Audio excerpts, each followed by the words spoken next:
ոստան պահեն, այս մի որ քարեղեն հողին, այս մի որ քարեղեն հողին, դեր ինչքան ջանք է հարկավոր, որ պահենք հարցը հոգևոր, և պահենք մեր քայլը այսհեն, խրատով թռչող կյանքի հետ, և պահենք մեզանով լեզուն, մեր հոգում տարիքով լեզուն,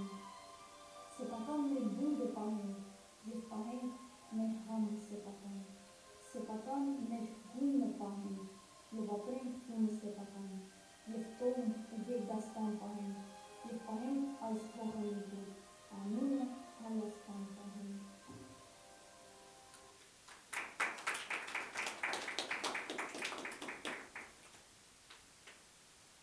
Դուք տեսնում եք, մենք դուրս ենք գալիս Հայաստանի սահմաններից և միանում ենք հայ ժողովրդի բոլոր զավակներին, ովքեր ապրում են տարբեր երկրներում։ Դուք լսեցիք հրաշալի մի հայ աղջկա Ասմու Սարգսյան, նորից Անժելայի նկարադիր էկրանին, որ նորից նայենք իրեն,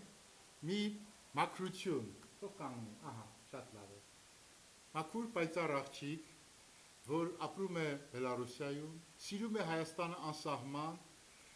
մեր ընկերոջ Արմեն Պալաքյանի դուստրն է, և ուղղակի ես շատ սիրում եմ Արմեն ջան քեզ այն բանի համար, որպեսզի հայրենասեր ընտանիք ունես, որ դաստիարակել ես այսպիսի լավ աղջիկ, և ես սիրելի բարեկամ ուզում ձեզ ներկայացնել համայնքական գրողնենության որոշումը, որով Անժելա Պալաքյանը արժանանում է մրցանակի իր մշակութային գործունեության ու տաղանդի համար։ Շնորհավորում ենք Անժելա ջան։